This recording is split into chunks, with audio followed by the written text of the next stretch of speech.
Hello my dear friend, मैं हूं सुधीर पांडे और आप देख रहे हैं 100 times education the branch of knowledge.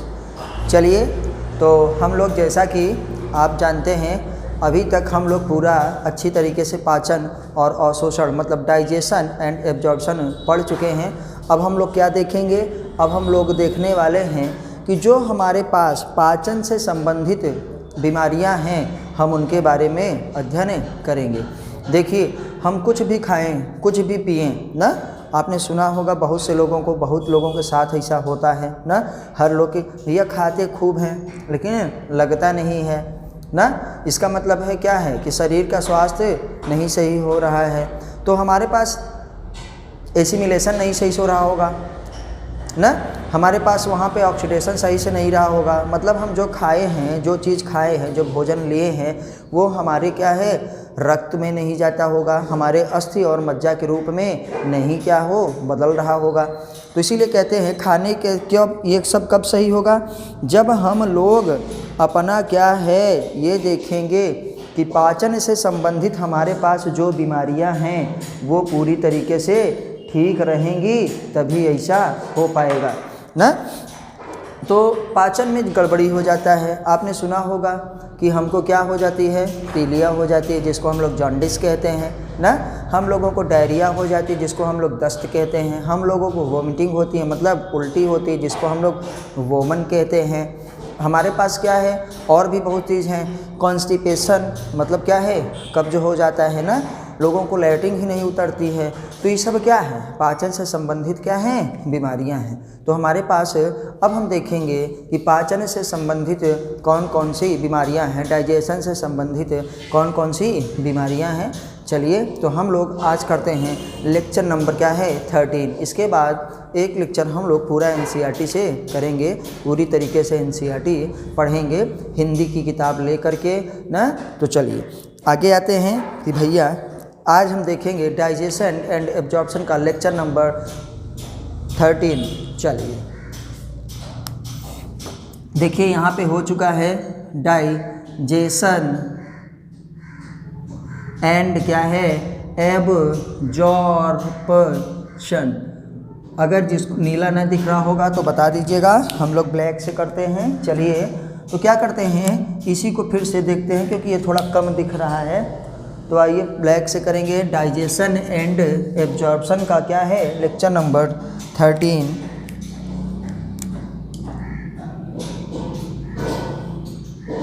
Digestion and absorption.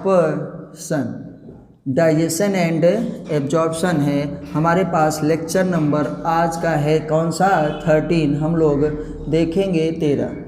इसमें हम लोगों को क्या देखना है, क्या डिजीज़, कौन सा, डिसऑर्डर ऑफ डाइजेस्टिव सिस्टम। तो क्या कहते हैं, डिजीज़ या डिसऑर्डर आप कह सकते हैं, disorder of digestive system. Digestive system पाचन से संबंधित क्या है, विकार, या पाचन से संबंधित हमारे पास क्या है, बीमारियां, कि हमारे पास कौन कौन सी क्या है बीमारियां होती हैं पाचन से संबंधित।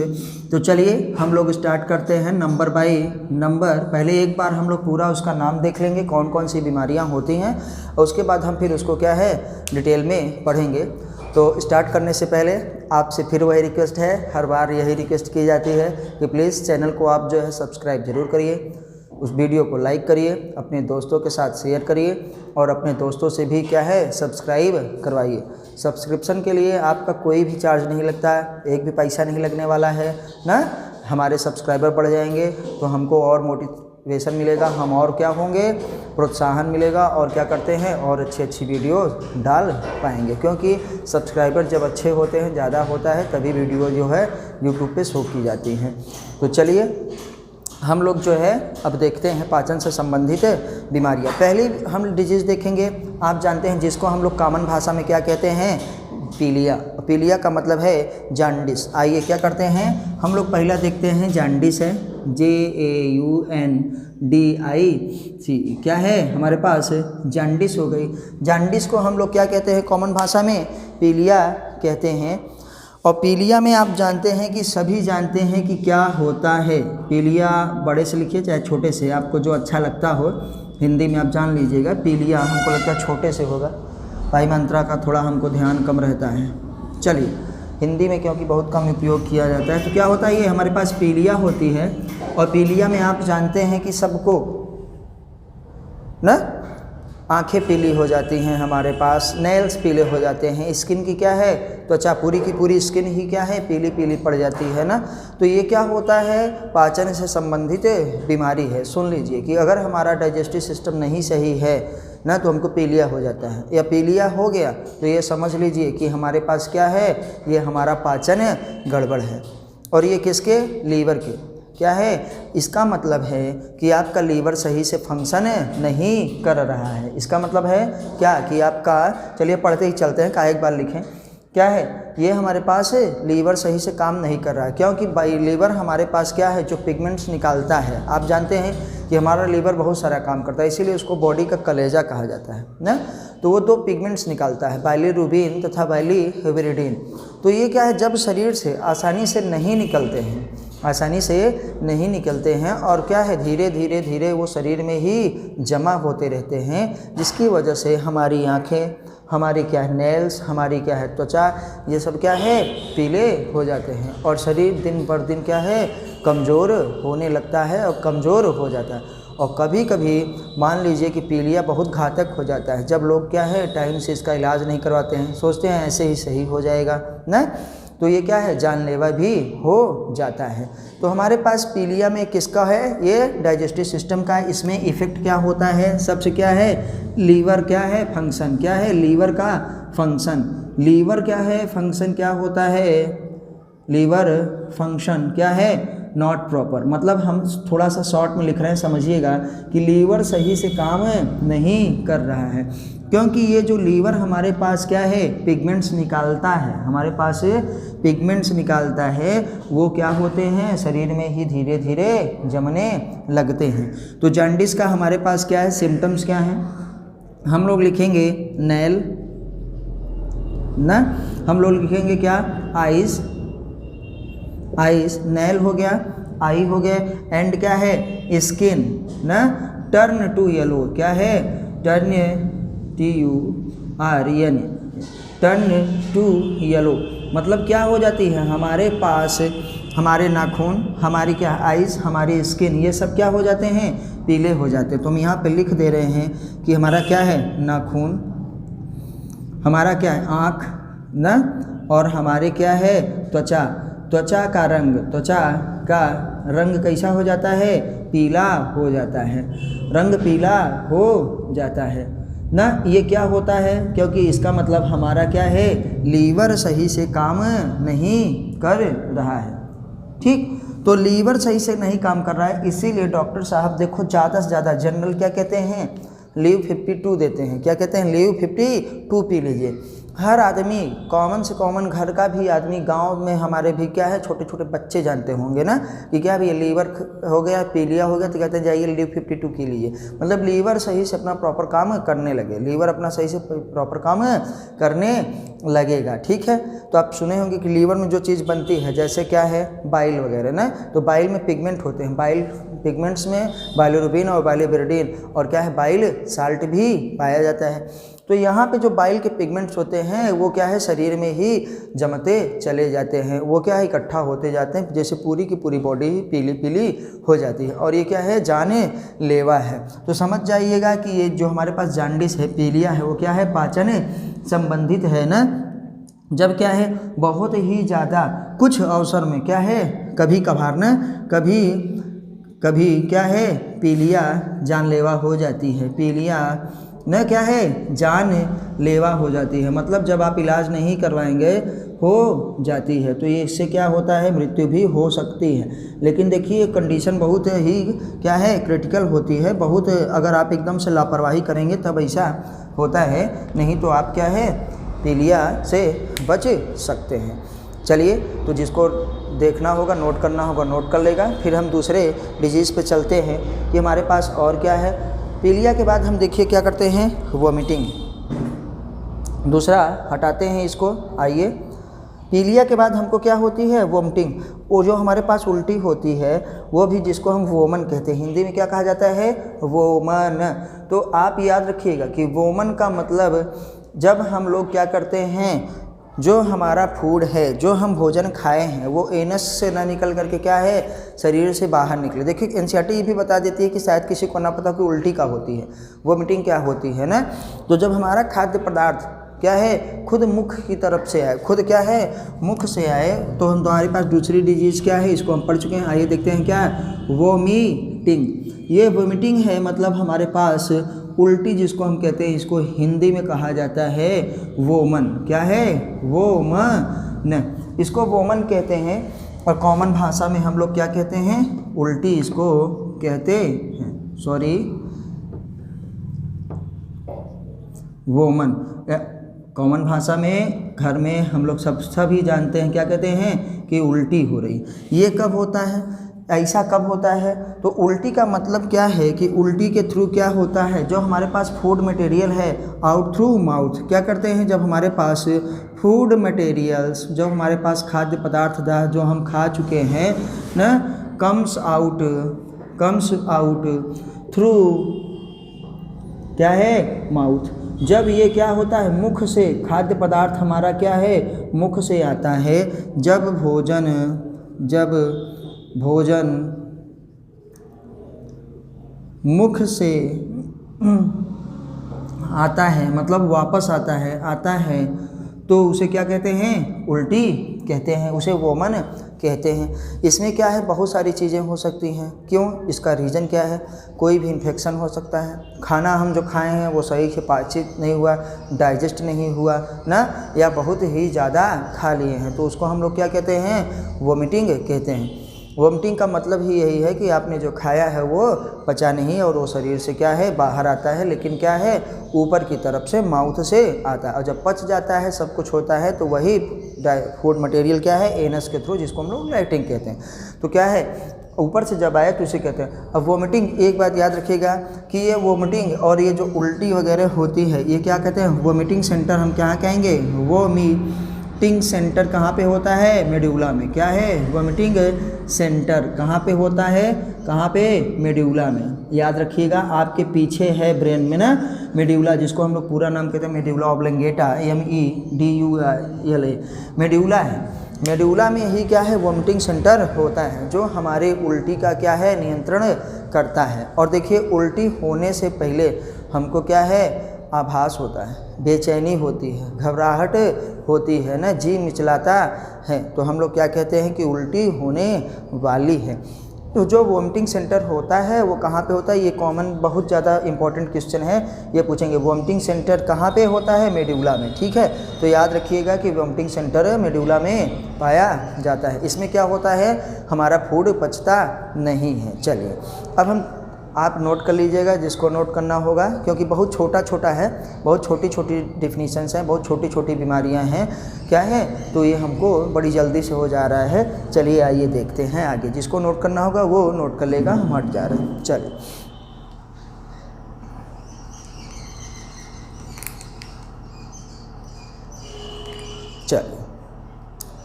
थर्ड देखते हैं हम लोग, डायरिया।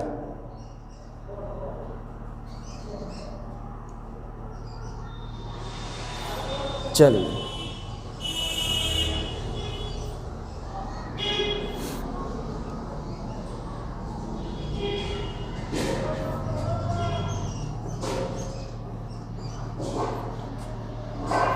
अब हम इसको भी मिटा दे रहे हैं, काहे ये लिखा रहे। आइए क्या करते हैं, डायरिया। और डायरिया को हिंदी में हम लोग क्या कहते हैं, आप जानते हैं ना, कॉमन भाषा में क्या कहते हैं, हिंदी में क्या कहते हैं, आइए सब देख लेते हैं। हमारे पास है अब थर्ड, हमारे पास डिजीज़ कौन सी है, डायरिया। क्या है, डायरिया कहते हैं इसको। तो ये क्या, डायरिया है, और इसको हम लोग क्या कहते हैं हिंदी में, प्रवाहिका। एनसीईआरटी की लैंग्वेज बड़ी अच्छी है, बहुत ही अच्छा लगता है, देखिए कितने अच्छे नाम मिल जाते हैं। और डायरिया ही प्रवाहिका, ऐसी को हम लोग कॉमन भाषा में क्या कहते हैं, दस्त। क्या हो रहा है, दस्त हो रहा है। दस्त का मतलब क्या है कि जब आपका भोज्य पदार्थ क्या हो, बहुत ही जल्दी क्या है बाहर निकले ना, बार बार लेटिंग हो। ऐसे में क्या होता है, हमारा जो कुछ भी खाए हैं वो बहुत ही ज़्यादा क्या है पतला हो जाता है। भोजन पचता है, भोजन पचता है, ऐसा नहीं कि इसमें डायरिया में पूरा भोजन नहीं पचता है, लेकिन क्या है वो बहुत ज़्यादा क्या है पतला हो जाता है। पच गया है लेकिन उसका अवशोषण नहीं हुआ, एब्जॉर्प्शन नहीं हुआ। जब एब्जॉर्प्शन ही नहीं हुआ तो पचने का कोई फ़ायदा है नहीं। तो वही होता है कि खा रहे हैं लेकिन सब बाहर निकला जा रहा है, क्योंकि पचना दूसरी चीज़ है। हाइड्रोलिसिस ऑफ फूड, भोजन के बड़े बड़े जटिल अणुओं को क्या है छोटे छोटे अवशोषण युक्त अणुओं में तोड़ने की ही क्रिया को क्या कहते हैं, पाचन कहते हैं। तो वो पच तो गया, बहुत ज़्यादा पतला तो हो गया लेकिन अवशोषित नहीं हो रहा है, तो उसी को हम लोग क्या कहते हैं डायरिया, प्रवाहिका, और क्या कहते हैं दस्त। सारे नाम याद रखिए। डायरिया हिंदी में क्या नाम है, प्रवाहिका, और इसी को हम लोग क्या कहते हैं डॉक्टर साहब क्या कहते हैं दस्त हो रहा है ना। बच्चे को जब बार बार लेटिंग होती है ना, तो देखो लेटिंग कितनी पतली हो जाती है, कितना ज़्यादा उसमें क्या है प्रॉब्लम होती है, मतलब कुछ अवशोषण नहीं होता है। तो हम क्या करते हैं उसी को कहते हैं डायरिया, जो हमारा दस्त है। ऐसे में क्या होता है ना, भोजन क्या है पचता है, भोजन क्या है पचता है ना, परंतु क्या है अवशोषण नहीं होता, केवल परंतु अवशोषण नहीं होता है ना, नहीं होता है ना। बार बार क्या आते हैं, बार बार क्या होते हैं लेटिंग जाते हैं ना, बार बार क्या करते हैं हमको लेटिंग जाते हैं। क्या होता है बार बार क्या करते हैं लेटिंग जाते हैं, बार बार क्या होता है मल त्याग होता है, मल त्याग होता है, मल का त्याग करना पड़ता है। और इसमें क्या है मल हम कहेंगे क्या है बहुत ही पतला हो जाता है। मल क्या है मतलब लेटिंग बहुत ही क्या होता है भैया पतला हो जाता है, पतला हो जाता है, बहुत ही पतला हो जाता है। अब इन सब का भी क्या कारण है भैया, ऐसा काहे ये सब हो जा रहा है, तो हम अभी आपको लास्ट में बताएंगे कि जितनी भी बीमारियां हम पढ़ रहे हैं, जितनी भी बीमारियां हम पढ़ रहे हैं, अभी सुन लीजिए, चाहे वो जॉन्डिस हो, चाहे वो हमारे पास वोमिटिंग हो ना, वोमिटिंग मतलब जब क्या है बार बार क्या है उल्टी हो ना, भोजन क्या है मुंह से बाहर आए, और दस्त का मतलब जब बार बार लेटिंग हो, मतलब भोजन नीचे से जाए, ठीक है नीचे से जाए, वो तो कर रहा है पच रहा है लेकिन अवशोषित नहीं हो रहा है ना। चाहे जो कुछ भी हो, उन सब का कारण क्या है हमारे आंत में, एलिमेंट्री कैनाल में, आहार नाल में इन्फेक्शन की वजह से। इन्फेक्शन हो सकता है, इन्फेक्शन किसके द्वारा, बैक्टीरिया के द्वारा हो सकता है, वायरस के थ्रू हो सकता है, और उससे भी ज़्यादा हमारे पास किस चीज़ से होता है आपको पता है, हमारी बॉडी में क्या प्लेटी हेलमिंथेस मतलब क्या है फीता कृमि। और बच्चों में देखिए जो केचुआ निकलता है, उस केचुआ नहीं स्कैरिस है, क्या है स्कैरिस है, जिसको हम लोग राउंड वर्म कहते हैं। पिन वर्म भी हो सकता है, थ्रेड वर्म मतलब क्या होता है धागे नुमा भी पतले पतले रहते हैं, उससे भी हो सकता है, हुक वर्म से भी हो सकता है। मतलब बहुत सारे जो है हमारे पास अन्य परजीवी भी पाए जाते हैं हमारी बॉडी में, जो क्या है हमारी एलिमेंट्री कैनाल को, हमारी आहार नाल को क्या है प्रभावित करते हैं, उनमें संक्रमण उत्पन्न कर देते हैं। और जब आहार नाल ही हमारी सही से नहीं रहेगी तो वो भोजन का सही से क्या करेगी अवशोषण, क्या करेगी पाचन, तो हमको क्या है बहुत सारी बीमारियां होने लगती हैं। और तो समझ लीजिएगा, पहले ये बहुत पूछा जाता है कि पीलिया किस क्या है सिस्टम से क्या है संबंधित है, तो क्या कहेंगे पाचन तंत्र से ना। डायरिया किससे है पाचन तंत्र से, वोमिटिंग किससे संबंधित है पाचन तंत्र से। तो डायरिया में समझ गए हैं, बहुत से लोग जानते हैं ना कि बार बार क्या है दस्त हो, और दोनों ही होने लगता है अगर हमारे पास बहुत ज़्यादा इन्फेक्शन हो जाए। अब देखिए कॉलरा क्या होता है, हैजा क्या होता है ना, जिसमें क्या होता है दस्त बार बार होता है और उल्टी भी होती है, वोमिटिंग भी होती है। और आपको पता है पुराने समय में कितने लोग मर चुके हैं कॉलरा से, कितने लोग मर चुके हैं ना। तो अब क्या है उसका इलाज होता है, तमाम चीज़ें होती हैं, हमारे पास मेडिसिन्स हैं और हम लोग उसको डॉक्टर को दिखाते हैं और सही होते हैं। तो याद रखिएगा कि हमारे पास क्या डायरिया है, इसमें मल बहुत पतला हो जाता है, इसमें अवशोषण नहीं होता है और लेकिन पाचन होता है, क्योंकि पाचन और अवशोषण अलग अलग चीज़ है। आप पढ़े लिखे लोग हैं, हम लोग जानते हैं, लेकिन आम आदमी के लिए क्या होगा, वो कहेगा कि पाचन ही सब कुछ है, लेकिन पच तो गया, लेकिन अवशोषण होना बहुत ज़रूरी है। तो ये क्या होता है तुरंत पचने से गया पचा, और पचने के बाद अवशोषण होने से पहले ही क्या है हमको लैट्रिन लग जाती है और फट से क्या है ये बाहर आ गया ना, मल बहुत पतला हो जाता है। और इसका भी आपसे पूछेंगे ये सब रीज़न क्या है, कारण क्या है, कोई भी बीमारी इसमें जो, तो क्या बताएंगे, इन्फेक्शन बताएंगे, संक्रमण बताएंगे ना, और किस किस से इन्फेक्शन हो सकता है, बैक्टीरिया के द्वारा हो सकता है, वायरस के द्वारा हो सकता है ना, हमारे पास प्लेटीहेल्मिन्थेस के द्वारा मतलब क्या होता है, फ्लैट वर्म के द्वारा हो सकता है, स्केहेल्मिन्थेस मतलब राउंड वर्म के द्वारा हो सकता है, हुक वर्म के द्वारा, पिन वर्म के द्वारा हो सकता है। बहुत सी जो है परजीवी हमारे शरीर में पाए जाते हैं जिसके द्वारा हमको इस तरीके का इन्फेक्शन हो सकता है। चलिए अब इसके बाद देखिए, पहले हम क्या देखें, पीलिया। पीलिया के बाद देखें कि जब भोजन मुंह से उल्टा आता है तो उसको कहते हैं उल्टी, वोमिटिंग। जब नीचे से जा रहा है बहुत ज़्यादा तो उसको कहते हैं डायरिया।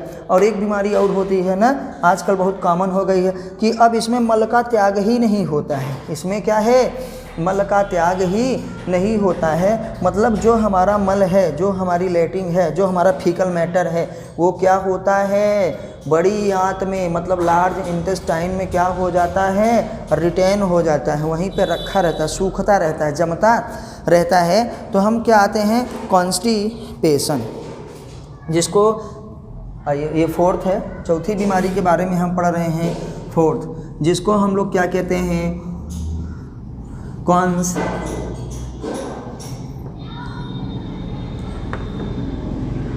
कॉन्स्टिपेशन। क्या है, कॉन्स्टिपेशन हमको हो जाता है। कॉन्स्टिपेशन का मतलब है भैया क्या हो जाता है, कब्ज। कॉन्स्टिपेशन का मतलब है भैया क्या हो जाता है, कब्ज हम लोग जिसको कहते हैं। तो आइए अब हम बात करते हैं कब्ज। और आप लोग जानते हैं खूब कब्ज का प्रचार आता है, टीवी में खूब दिखाते हैं। देखो टीवी बाजा भी हमको बहुत कुछ सिखा देते हैं, लेकिन अगर हम लोग सीखना चाहें तो कब्ज में क्या होता है, ये क्या होता है, फीकल मैटर रिटेन इन क्या है, लार्ज इंटेस्टाइन। हम क्या कहेंगे, फीकल मैटर। फीकल मैटर का मतलब हमारा जो क्या है, पीठ है, हमारी जो लैट्रिन है, जो हमारे पास पचने के बाद ना वो सब कुछ हो जाता है जो बाहर निकलना चाहिए था, जिसको हमको ज़रूरत नहीं। फीकल मैटर क्या है, retain in large intestine. Large intestine मतलब हमारा जो मल है, मल क्या करता है, वो बड़ी आंत में ही क्या है, बड़ी आंत में रुक जाता है, बड़ी आंत में रुक जाता है। और क्या होता है, वहीं पे क्या रहता है, सूखता रहता है। मल क्या होगा, बड़ी आंत में इकट्ठा होता है, मल बड़ी आंत में सूखता रहता है, बड़ी आंत में रुकता है ना, वहीं पे सूखता रहता है और निरंतर क्या है, ये इकट्ठा होता रहता है, जिससे क्या है बहुत सारी प्रॉब्लम होती है। तो डॉक्टर साहब क्या कहते हैं, भैया खूब पानी पीजिए। क्या करिए, खूब पानी पीजिए, ठीक है, ताकि जो आपके आंत में, बड़ी आंत में पानी कम हो गया है वो क्या, इसमें क्या लैट्रिन बहुत टाइट हो जाती है ना, इतनी टाइट हो जाती है कि जब हम लोग लैट्रिन करते हैं तो क्या होता है, दर्द होता है, तकलीफ़ होता है। ऐसा निकलता है कि जैसे क्या है 12 सूत की क्या है सरिया निकल रही हो ना, TMT सरिया, कड़ी कड़ी क्या है निकलता रहता है लैट्रिन। तो इसमें क्या करते हैं, हमारा मल क्या है बहुत ही कड़ा हो जाता है ना, मल त्याग करने में बहुत ही तकलीफ़ होती है, करने में बहुत तकलीफ़ होती है, बहुत तकलीफ़ होती। तकलीफ़ का मतलब क्या होती है, परेशानी होती है, लैट्रिन सही से नहीं होती है और हम लोग सब परेशान रहते हैं। इसके लिए न जाने कितनी दवाइयाँ आती हैं, लोग ना जाने कितना दवा खाते हैं, पेट सफ़ा, रोग दफ़ा, कायम चूर्ण, ये चूर्ण, तमाम चीज़ें, ताकि क्या है जो हमारे यहाँ भोजन। तो आप पानी खूब पीजिए और हो सके तो गर्म पानी पीजिए। एक बार बताएं, ठंडा पानी तो पीना ही नहीं चाहिए, हमेशा गर्म पानी ही पीना चाहिए। गर्म का मतलब कुनकुना पानी ही पीना चाहिए, वो हमारी आंत को साफ़ करेगा। और उसके बाद जब डॉक्टर साहब के पास जाते हैं, डॉक्टर साहब हम लोगों को क्या करते हैं, मैग्नीशियम का साल्ट देते हैं, मतलब MgCl2 दे। हम लोग NaCl खाते हैं और डॉक्टर साहब क्या देंगे हमको, MgCl2 देंगे, मैग्नीशियम का क्या है साल्ट देंगे ना, या मैग्नीशियम का हाइड्रोक्साइड देंगे। ये क्या करता है मालूम है, ये क्या करता है कि हमारे जो आंत की अगल बगल की कोशिकाएं हैं उससे पानी को खींच लेता है, तो जो हमारा मल है, जो हमारा फीकल मैटर, जो हमारी लैट्रिन है, उसमें पानी और आ जाता है। क्यों, क्योंकि हमारा लैट्रिन कैसा होना चाहिए, सेमी सॉलिड। सेमी सॉलिड का मतलब जैसे हम लोग जेम खाते हैं, जैसे हम लोग देखिए श्वास वगैरह निकालते हैं, तो वो क्या है, न बहुत पतला रहे न बहुत गाढ़ा है, इसीलिए कहते हैं सेमी सॉलिड। मतलब आधा सॉलिड हो ना और आधा क्या हो, लिक्विड हो, आधे आधे का नहीं कि एक बार सॉलिड निकले एक बार लिक्विड, अलग अलग नहीं करना है, मतलब न ज़्यादा गाढ़ा हो न ज़्यादा पतला हो। कॉन्स्टिपेशन में क्या होता है कि मल बहुत ही टाइट हो जाता है, बहुत ही गाढ़ा हो जाता है ना, और क्या होता है, और दस्त में मल बहुत ही पतला हो जाता है। इसलिए हमारा मल क्या ऐसा होना चाहिए, सेमी सॉलिड, अर्ध रूप से ठोस होना चाहिए, अर्ध रूप, पूरी तरीके से ठोस ना, अर्ध रूप से। तो कॉन्स्टिपेशन में यही प्रॉब्लम हो जाती है, तो डॉक्टर साहब क्या देते हैं, दवा देते हैं कि ताकि पानी क्या है आंतों से लैट्रिन में आ जाए, और जब वो पतली होगी तो निकल जाएगी ना। अब उससे पूछेंगे इस बार इसका भी क्या कारण है, इसका भी कॉन्स्टिपेशन का वही कारण है भैया जो सब का कारण है। क्या, वायरस हो सकता है, बैक्टीरिया हो सकता है, फीता कृमि हो सकता है, गोल कृमि हो सकता है ना, थ्रेड वर्म मतलब क्या होता है, सूत्र वर्म हो सकता है, हुक वर्म हो सकता है, पिन वर्म हो सकता है, बहुत सारे क्या है परजीवी के रूप से इन्फेक्शन है हो जाता है। तो हम लोगों ने ये क्या है देख लिया कि कॉन्स्टिपेशन है क्या होता है। आप नोट करिए। तो हम फिर 5वीं में चलते हैं। एक बहुत ही ज़्यादा अब हमारे पास क्या है, सारी की सारी बीमारियां आप ये सब जानते हैं और सब पाचन से संबंधित बीमारियां हैं। चलिए देखिए, हमारे घर में, गांव में, हर हिंदुस्तान का हर इंसान हमारे समझ से क्या है, डॉक्टर होता है। आप कोई भी बीमारी हो देखो तुरंत इलाज बताएंगे, भैया ये खा लो, ऐसे खा लो, ये सही हो जाएगा। जब दस्त होता है, जब कॉन्स्टिपेशन होता है, जब पीलिया होता है, तो उन सब का देखो गांव घर में दवा बताते रहते हैं कि पीलिया हो गई तो क्या करो ना, पीलिया हो गई तो क्या करो, मूली खाओ ना, ठंडी चीज़ें खाओ, आपको जुखाम हो, क्योंकि जो आपको जमा हुआ है, जो आपका बाइल पिगमेंट्स वहाँ पे जमे हुए हैं, जब जुखाम होगी तो छींकेंगे, उस बार बार म्यूकस के साथ निकलेगा ना। जब आप खूब पानी पिएंगे, जब आप माठा पिएंगे तो बार बार पेशाब लगेगी। माठा पीने से क्या होता है, माठा मतलब छाछ, जानते हैं ना, बार बार टॉयलेट जाना पड़ता है, तो उसके थ्रू क्या है निकलेगा। खूब पानी पिएंगे तो बार बार टॉयलेट निकलेगी, और पता चला ना लैट्रिन जा रहे हैं ना बार बार पेशाब लग रही है, दिन भर में पानी ही केवल एक गिलास पी रहे हैं तो टॉयलेट, तो सारे के पिगमेंट्स वहीं पे जमा होते रहते हैं शरीर में। इसलिए पानी भी खूब पीजिए ना। हर स्वस्थ इंसान को 2 बार कम से कम लैट्रिन जाना चाहिए, वो भी सही करिए। जब हमारे पास देखिए क्या होता है, दस्त होता है तो लोग कहते हैं नमक की रोटी खा लो, नमक मिला के खा लो, क्योंकि उनको पता है कि जब हमारे साल्ट में क्या है, हमारा साल्ट हमारे ब्लड में जाएगा, वो क्या हो जाएगा, हाइपर सोल्यूशन हो जाएगा। हाइपर सोल्यूशन जब हो जाएगा तो पानी को खींच लेगा आइसोटोनिक सॉल्यूशन बनाने के लिए, तो पानी की जो दस्त में से पानी जा रहा था वो खींच लेता है, फिर पानी की कमी नहीं होगी। जब कॉन्स्टिपेशन होता है तब हमारे यहाँ भी देखो दवा बताते हैं, ये खा लो ना, पानी पियो, गर्म पानी पियो, किसी तरीके से लैट्रिन हो, तो हर चीज़ का इलाज है, और ये सब कॉमन बीमारियाँ हैं। तो अब हम आते हैं थोड़ा सा हमारे पास क्या, इनडाइजेशन। इनडाइजेशन का मतलब अपच होता है।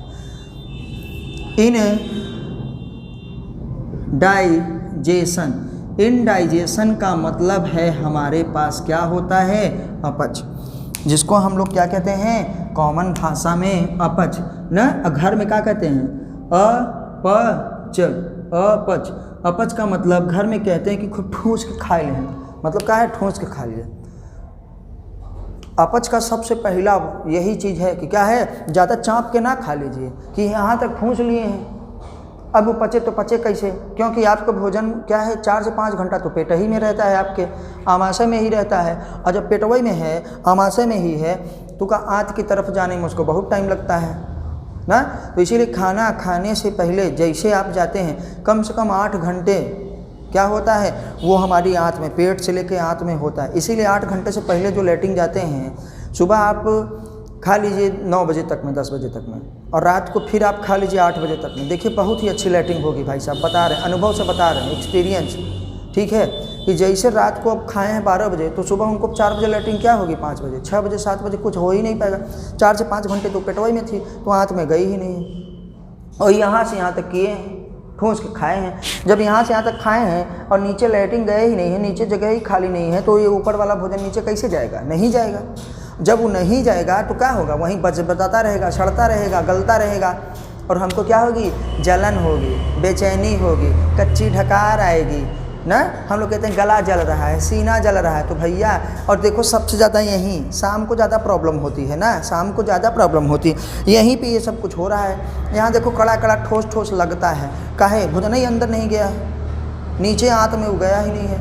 क्योंकि तुम निकाले ही नहीं हो, लैट्रिन ही नहीं गए हैं, तो दोनों टाइम पहली बात तो लैट्रिन जाइए, उसको साफ़ करिए ना, और फिर वो नीचे जाएगा ना, तो क्या होता है, और ज़्यादा ठोस के मत खाइए, ज़्यादा ठोस, क्योंकि एंजाइम निकल रहा है इतना पचाने के लिए, और चाँप के खा लिए हैं इतना, और ऊपर से डाल रहे हैं क्या उसमें 1 लोटा 2 लोटा पानी। आंटी जी लोग जैसे करती हैं, खाना लेके बैठेंगे इतना और उसके साथ 1-2 लोटा पानी साथ में पी लेंगी, तो क्या होगा, वो पूरा फैल जाता है। एंजाइम निकल रहा है भोजन पचाने के लिए इतना, अब खा ली हैं इतना, तो सड़ेगा, वहाँ पचेगा नहीं। पचने का मतलब ही यही होता है कि जब उसमें से एंजाइम मिले, उसमें एंजाइम मिले और पूरी तरीके से क्या है वो मिल जाए, उसको फिर गलाए, वहाँ पर दहन होगा, ऑक्सीडेशन होगा।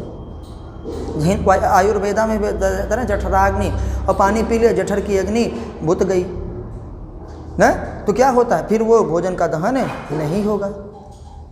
तो हमारे पास रिस्पायरेशन में वो दहन दूसरा है, ये दहन दूसरा है। रिस्पायरेशन में दहन का मतलब क्या, ऑक्सीडेशन ऑफ फूड, मतलब जो हम खाना खाए हैं ग्लूकोज को जो हमारे पास सब पच गया है, सब ग्लूकोज के रूप में हमारी बॉडी में चला गया, उसमें जब ऑक्सीजन जुड़ते हैं तो उसको ऑक्सीडेशन दहन कहते हैं। तभी रिस्पायरेशन श्वसन वह क्रिया है जिसके द्वारा हमको क्या है, ब्रेकडाउन ऑफ फूड होता है और हमको एनर्जी मिलती है ना। साथ साथ में क्या, कार्बन डाइऑक्साइड और जल भी बनता है। लेकिन आयुर्वेद में बताया गया कि जठराग्नि, इसीलिए पानी मत पीजिए, खाना खाने के बाद पानी मत लीजिए, और प्लीज़ यहाँ तक मत खाइए, उतना ही खाइए जितना पचा पाइए। लोग कहते हैं ना उतना ही खा जितना पचा पा। तो इनडाइजेशन का, अपच का मतलब पहला कारण क्या है, हमारे पास हचक के खाना खा लेना, खाना कम खाइए, बार बार खाइए, थोड़ा थोड़ा खाइए। दूसरा क्या है, वो बहुत मसालेदार भोजन होगा ना, बहुत तेली होगा, बहुत ही ऑयली होगा, किसी को फैट नहीं पचता। देखो जब मसाला खूब खा लिए, फैट खा लिए हैं, ज़्यादा तेल वाला खा लिए, तो क्या कहते हैं, हमारे पेट में जलन हो रही है, गले में जलन हो रही है ना। तो हमारे पास ना हमको ज़्यादा मसालेदार खाना है, ना हमको ज़्यादा खाना खाना है, ना हमको ज़्यादा ऑयली वाला खाना खाना है। और ये इंडाइजेशन में हमेशा बेचैनी होती रहती।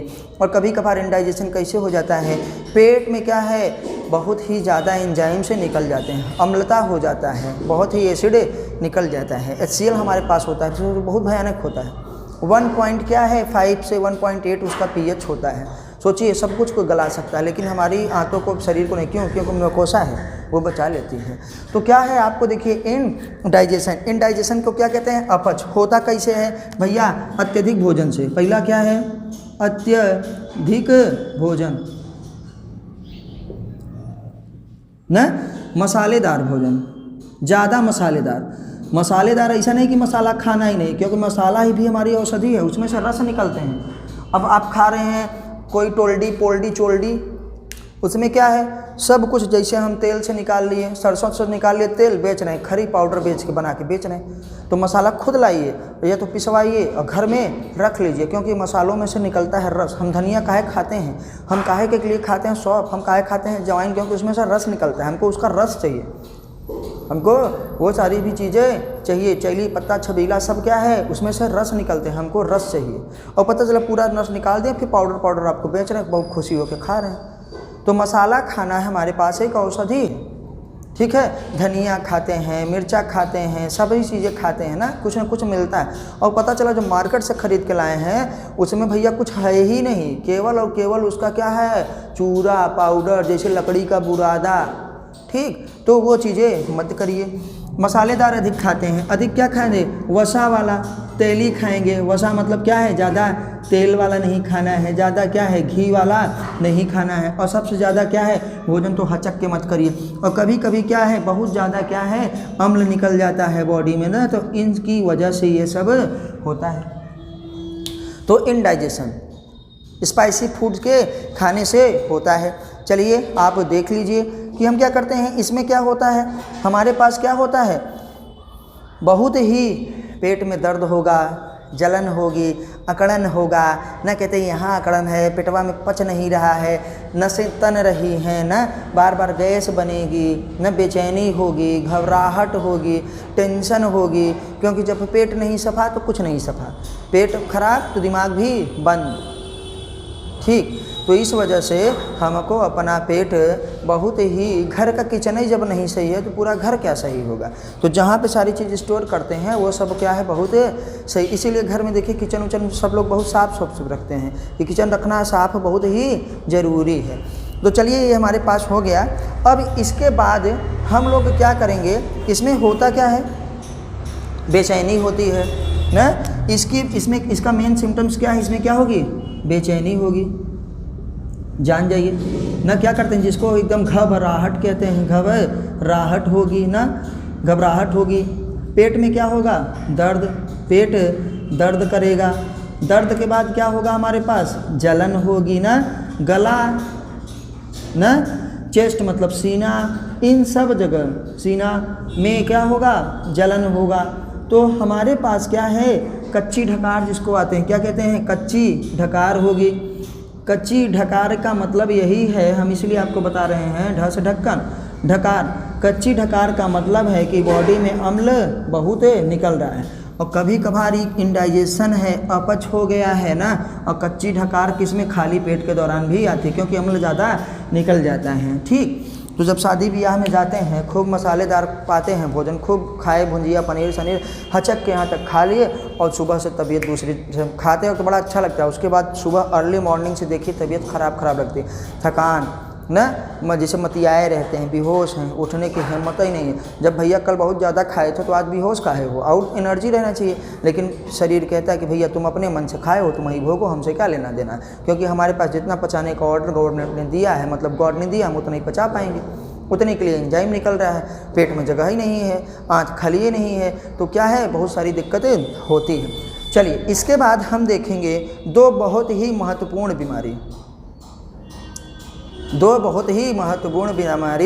जो पूरे के पूरे क्या है, इंडिया में हो, चाहे पूरा का पूरा अफ्रीका महाद्वीप हो, चाहे दक्षिण एशिया हो, चाहे दक्षिण अमेरिका हो, विश्व का कोई भी ऐसा स्थान, कोई भी ऐसा देश, कोई भी ऐसी जगह है बची नहीं है जहाँ पे वो बीमारियाँ ना होती हों।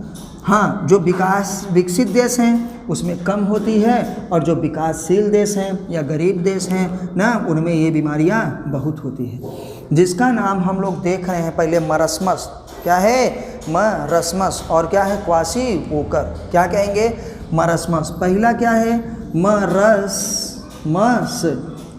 मरस्मस, और हम लोग कहते हैं इसको, और दूसरा हमारे पास क्या है, क्वाशीओकर। हम दोनों को अलग अलग इसलिए लिख रहे हैं ताकि अच्छे से समझ सकें। क्वाशीओकर, मरस्मस एंड क्या है, क्वाशीओकर। मरस्मस ना, क्वाशीओकर को भी आप लिखना चाहें तो लिख लीजिए, क्वाशीओकर। थोड़ा सा इसका स्पेलिंग क्या है, हर बार गलती हो जाता है, चाहे जितनी बार सही लिखें समझ में नहीं आता क्या है, क्योंकि बहुत डिफरेंट हमको लगता है। तो क्या है, मरस्मस क्या है, और ये क्वाशीओकर। हम लोग इसको, आइए, दो हमारे पास बहुत भयानक बीमारियां हैं, और ये क्या होता है, पूरे वर्ल्ड में होता है। ऐसा कोई कंट्री बची ही नहीं है, चाहे वो खुद अमेरिका हो, इंग्लैंड हो, जर्मनी हो, चाइना हो, फ्रांस हो। हाँ, वहाँ कम होता है, हमारे यहाँ ज़्यादा होता है। अब तो हमारे यहाँ भी बहुत सुधार हो गया है, नहीं तो हिंदुस्तान का हर तीसरा चौथा बच्चा क्या हो जाता है, मरस्मस व क्वाशीओकर, जिसको कहते हैं कुपोषण। क्या कहते हैं, कुपोषण, कुपोषण का शिकार। कुपोषण का मतलब कम पोषण, कुपोषण का मतलब कम पोषण, उसको जो पोषण चाहिए था, मतलब शरीर में उसके जो विटामिन चाहिए थे, जो प्रोटीन्स चाहिए थे, जितनी माइक्रोन्यूट्रिएंट्स चाहिए थे ना, और जो सबसे ज़्यादा एनर्जी चाहिए थी, वो उसको मिलता ही नहीं। तो हम क्या कहते हैं, ये हमारे पास चाहे मरस्मस हो चाहे क्वाशीओकर, इन दोनों को मिला के, अभी हम इसको अलग अलग लिखेंगे, इन दोनों को पहले मिला करके हम लोग क्या लिखते हैं, इन दोनों को मिला के हम लोग क्या कहते हैं, PEM। PEM मतलब क्या है, प्रोटीन, P से देखिए प्रोटीन, E से एनर्जी, देखते रहिए भैया, एनर्जी, और ये क्या है, माल न्यूट्रिशन, माल न्यूट्रिशन। प्रोटीन, एनर्जी, माल न्यूट्रिशन, मतलब हम जो भोजन कर रहे हैं, हम जो भोजन खा रहे हैं, उस भोजन में क्या हो रहा है, हमको जो चाहिए था, शायद रेड से नहीं दिख रहा है, सॉरी, तो हम इसको फिर से आइए लिखते हैं कि हमारे पास क्या है, मरस्मस क्या होता है, और हमारे पास क्वाशीओकर क्या होता है। देखिए बोल रहे हैं, समझ जाइएगा। ये हमारे पास मरस्मस है, ये क्वाशीओकर, दो की दोनों दो की दोनों में यही प्रॉब्लम है, मरस्मस। एक बार फिर से आपको दिखा दे रहे हैं, मरस्मस। और ये हमारे पास क्या है, क्वासीवोकर,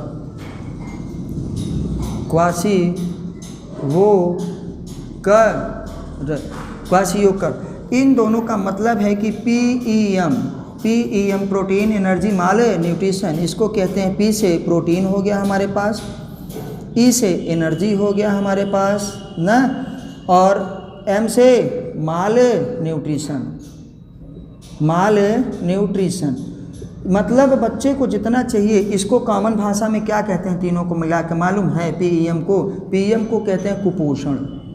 क्या कहते हैं? कुपोषण, मतलब पोषण की कमी। कुपोषण क्या है? पोषण की कमी। मतलब हमको जितना चाहिए था प्रोटीन, बच्चे को जितना चाहिए था एनर्जी, वो मिले नहीं रहा है, तो उसी को क्या कहते हैं? कुपोषण। जब भोज्य पदार्थ में प्रोटीन, एनर्जी तथा क्या है, विशेष चीज़ों की जो हमारे लिए बहुत ही ज़रूरी हैं ना, हमारे लिए जो पोषक तत्व हैं उनकी कमी हो जाती है, वो नहीं मिलता है बच्चे को, तो हम क्या कहते हैं? उसे कुपोषण कहते हैं। समझ में आ रही बात? चलिए, तो अब कुपोषण में हमारे पास कितनी होती हैं? 2। ये कहाँ कहाँ पे होता है? हर जगह। आपको क्या है, वर्ल्ड में तो सबसे ज़्यादा हमारे पास, पहले इंडिया में भी ऐसा था, हर तीसरे चौथे लोग जो है प्रभावित हो जाते थे, लेकिन अब ऐसा नहीं है, थोड़ा सुधार हुआ है। और सुधार कितना हुआ है कि सुनेंगे तो हंसेंगे। हर क्या है, 7वां 8वां बच्चा क्या है, कुपोषण का शिकार है अब भी इंडिया में। कुपोषण का मतलब जब वो 1 साल के अंदर रहता है तो उसको स्वास्थ्य नहीं मिलता। और देखो डॉक्टर साहब इतना बताते हैं, इतना बताए हैं, इतना हमको सुनाते हैं। 1 मिनट बस आ रहे हैं। क्या होता है, इतना हमको बताए हैं कि वो कहते हैं भैया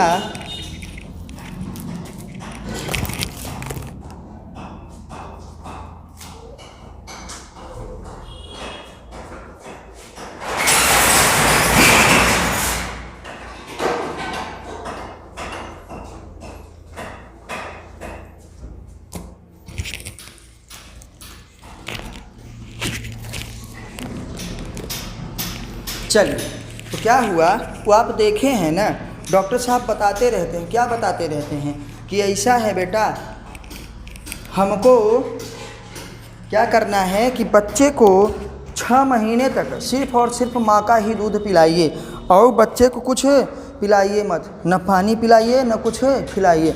अब बहुत से लोग क्या हैं जो विद्वान बनते हैं, जो अपने आप को समझते हैं ना, कुछ मम्मियाँ भी ऐसी हैं कि जो चाहती हैं हमारे शरीर का फिगर ना खराब हो ना, वो अपने बच्चे को दूध ही नहीं पिलाती हैं या बहुत कम पिलाती हैं। तो क्या होता है, ये सब कुपोषण होता क्यों है?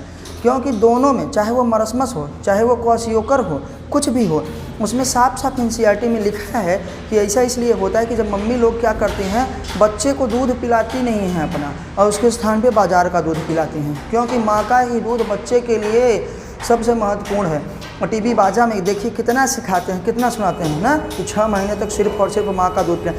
पहली बात तो उसको एंटीबॉडीज सारी मिल जाती हैं ना, IgA वगैरह देखो, जिसको हम कोलेस्ट्रॉल कहते हैं। माँ का फर्स्ट मदर मिल्क, उसको निचोड़ना नहीं चाहिए, ज़मीन पर नहीं गिराना चाहिए, बच्चे को ही पिलाना चाहिए, क्योंकि उसमें बीमारियों से लड़ने के लिए बहुत सारे प्रतिरोधक क्षमता होती है ना, उसमें बहुत सारी एंटीबॉडीज़ होती हैं, जो पैसिव इम्यूनिटी के लिए ज़रूरी होता है, क्योंकि माँ से बनता है, मिलता किसको है, बच्चे को। तो क्या हम करते हैं कि हमको किसी भी दशा में माँ का दूध बच्चे को पिलाना ही पिलाना है। और इसके स्थान पर जब हम इतनी ब्रांडेड दवाइयों को खिलाने लगते हैं, दूध पिलाते, कहते हैं उस कंपनी का बहुत अच्छे से पचेगा। हाँ भैया पचेगा, लेकिन उसमें कुछ होगा नहीं। उसमें क्या है, एनर्जी कम होगी, उसमें प्रोटीन कम होगा, क्योंकि उसमें डाइजेस्टिव एंजाइम्स को खुद ही डाल के देते हैं। जितनी भी कंपनियों का आप जानते हैं, इसका उसका दूध वाला, ये डिब्बा माता ही वाला दूध ना बच्चे को पिलाएंगे। माँ का दूध पच ही नहीं रहा, धीरे धीरे पचेगा, थोड़ा थोड़ा पिलाइए, क्या ज़रूरत है ज़्यादा पिलाने की ना, जितना वो पचा सके इतना इतना तो दूध पीता है बच्चा। और उसमें दिन भर पिलाए पड़ी हैं, दिन भर पिलाए पड़ी हैं, तो प्रॉब्लम तो होगी ही होगी। तो पहली बात, मार्केट का दूध नहीं पिलाना, चाहे जितनी अच्छी कंपनी का, वो साफ साफ पाउडर होता है। जो लोग हम लोग पेर लेते हैं, जो हम लोग दूध पेरते हैं, और पेरने के बाद उसमें मलाई वलाई निकाल लेते हैं, उसका हम लोग क्रीम निकाल लेते हैं, और पेरा दूध वही फिर सुखा के बेचा जाता है, चाहे जितनी अच्छी कंपनी हो। और उसमें क्या है, प्रोटीन भी निकल गई, विटामिन भी निकल गया। जब पूरी की पूरी क्रीम ही निकल गई तो उसमें बचा क्या? और कहते हैं पच गया, पचा है लेकिन उसको कुछ न्यूट्रिशन नहीं मिलने वाला है। खिला तो रहे हैं लेकिन उसको पोषण नहीं मिल रहा है, क्योंकि उसमें से पाचन के लिए उसमें एंजाइम मिला देते हैं कि अच्छे से आसानी से पच जाए। लेकिन बच्चा क्या कुपोषण 1 साल तक न है कि बच्चे को यहाँ एनसीईआरटी में साफ साफ लिखा है कि कुपोषण बहुत होता है, क्योंकि 6 महीने तक माँ दूध ही नहीं पिलाती, उसके बाद दरिया खिलाइए, दाल खिलाइए, तमाम चीज़ें खिलाइए। तो आइए इसी पे हम लोग थोड़ा चर्चा कर लेते हैं। ये कहाँ पे होता है? किसी भी देश में कहीं भी हो सकता है और हर जगह होता है, इंडिया में। और सबसे ज़्यादा इससे प्रभावित कौन वाले देश थे? क्या है? बांग्लादेश। क्या है? जैसे बांग्लादेश हो गया ना, बांग्लादेश का जब विभाजन हुआ, जब बांग्लादेश का युद्ध हुआ ना, तो ये क्या होता है कि वहाँ से भी बांग्लादेश में प्रॉब्लम बहुत हो गई ना। 80 के दशक में जिसको बांग्लादेश में कौन सा युद्ध हुआ था? जिसको कहेंगे मुक्ति युद्ध। क्या है? ये याद रखिएगा, मुक्ति युद्ध। मुक्ति युद्ध के दौरान ना, और 1980 के दशक में, 80 के दशक में इथोपिया, कहाँ पे? इथोपिया। और इथोपिया में, इथोपिया, कांजिया, ये सब नाम सुने होंगे ना। इथोपिया में ये बहुत ज़्यादा था। कब? 80 के दशक में। 80 के दशक में मतलब 1970 के बाद, 1970 के बाद 71-72 ना से 80 तक, 80 के बाद 90 के दशक में, जैसे सन 1990 से 91-92, तो 80 का दशक, सॉरी 1980 के बाद, 80 के आसपास, 80 से 90 तक, उसको दशक मतलब 10 साल। तो ये सब क्या है? 80 के दशक में बांग्लादेश में मुक्ति युद्ध के दौरान और इथोपिया में 80 के दशक में बहुत ज़्यादा हो गया था। इसका और कारण क्या है? सूखा, अकाल, और एनसीईआरटी में लिखा है राजनीतिक उथल पुथल। राजनीतिक उथल पुथल भी इस चीज़ का कारण है। जब राजनीति में प्रॉब्लम होगी, हर जगह प्रॉब्लम होगी ना, तो हमारे पास अनाज, माल न्यूट्रिशन हो जाएंगे, कम होंगे। उसमें खा तो रहे हैं, पेट भरा, लेकिन जितना न्यूट्रिशन हो चाहिए, अच्छी क्वालिटी वाला प्रोटीन नहीं मिल रहा है हमको ना, हमको माइक्रो न्यूट्रिएंट्स नहीं मिल रहे हैं। तो ये सारी चीज़ें हैं। अब आइए इन्हीं 2 बीमारियों के नाम पढ़ लेते हैं। क्या होता है मरस्मस और क्या होता है क्वाशियोकर? देखिए नाम याद रखिएगा। बांग्लादेश में मुक्ति युद्ध के दौरान और इथोपिया में 1980 में अकाल और सूखा पड़ गया था। इसकी वजह से हमारे पास ना राजनीतिक उथल पुथल हो जाता है, इसकी वजह से भी होता है। अफ्रीकी महाद्वीप में क्या है? बहुत सी प्रॉब्लम है, बहुत समस्या है। लोग वहाँ पे बहुत ही ज़्यादा परेशान रहते हैं, उनको खाने के लिए मरते रहते हैं ना। तो जब ये मरस्मस क्या होगा? जब प्रोटीन एंड एनर्जी डिफिशिएंसी,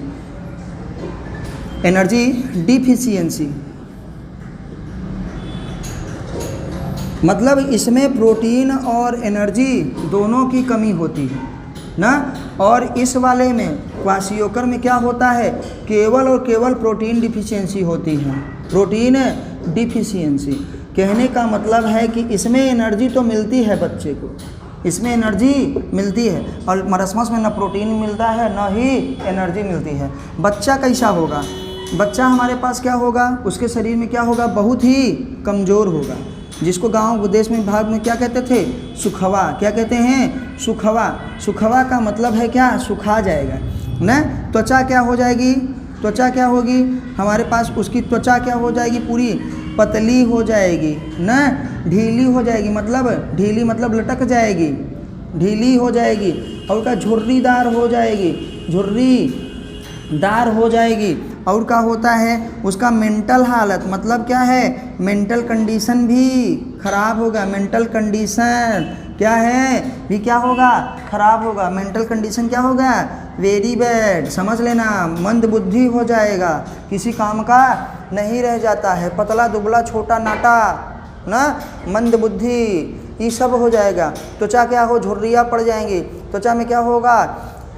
मतलब सिकुड़ जाएगी, जैसे बुढ़ावा की नहीं हो जाती है, हम लोग बुढ़ा जाएंगे तो त्वचा ऐसी थोड़ी ना रहेगी। देखिए झुर्री रहती है, लटकती रहती है ना, केवल हड्डियाँ दिखेंगी, ना स्किन बनेगा ना कुछ भी बनेगा। तो उसमें क्या होती है? प्रॉब्लम होगी, उसमें क्या होता है? दिक्कत होती है। तो इस चीज़ों को हम लोग क्या करते हैं? अवॉइड करना चाहिए।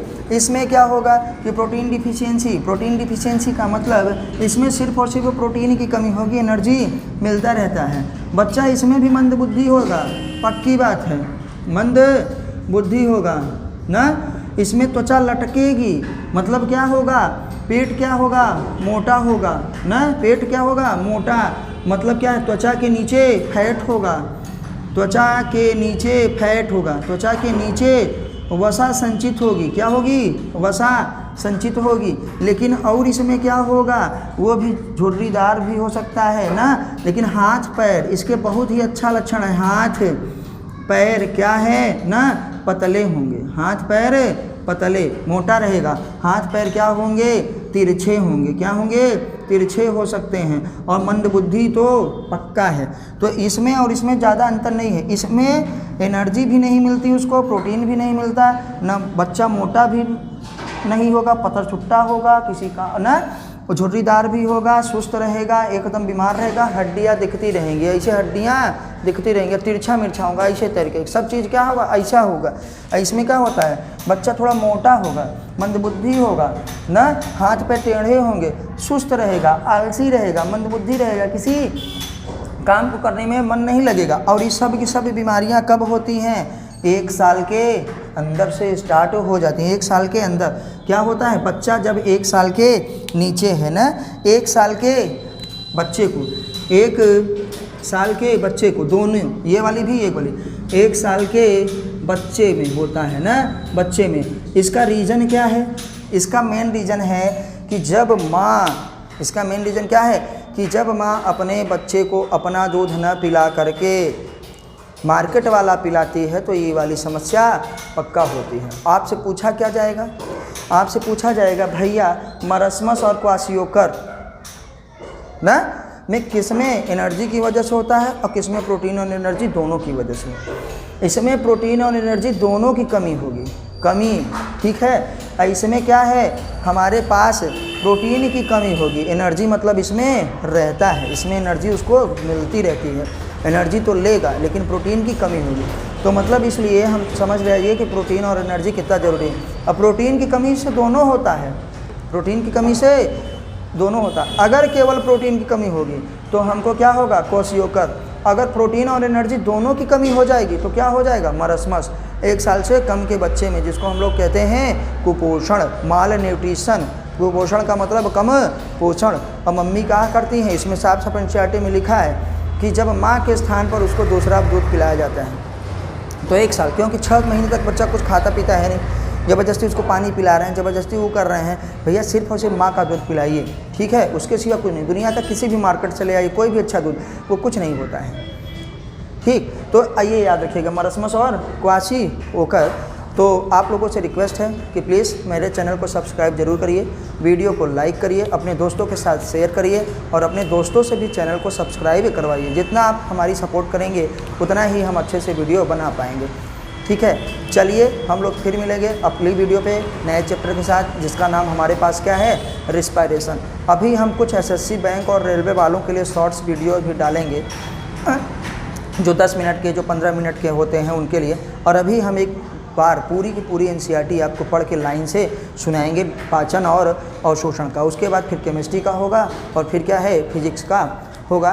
तो आप हमारे साथ बने रहिए, आपको सारी चीज़ें यहीं पे मिल जाएंगी एक ही जगह, चाहे वो जो हो, ठीक है। चलिए फिजिक्स का, केमिस्ट्री का, बायो का ना, सब का सब आपको मिलेगा। एसएससी के लिए, बैंक के लिए, रेलवे के लिए ना, आपको सारी चीज़ें यहीं पर मिल जाएंगी। चलिए हम लोग फिर मिल लेंगे अगली वीडियो में, तब तक नमस्ते। और प्लीज़ वीडियो को लाइक ज़रूर करिए, शेयर करिए, अपने दोस्तों के साथ जो है उनको भी बताइए और उनसे भी शेयर करवाइए। फिर मिलते हैं, तब तक आप पढ़ाई करते रहिए। और प्लीज़ दुनिया का कोई भी एग्ज़ाम हो उसके लिए एनसीईआरटी ज़रूर आपको पढ़नी पड़ेगी और पढ़ते रहिए। जय हिंद, जय भारत, नमस्ते।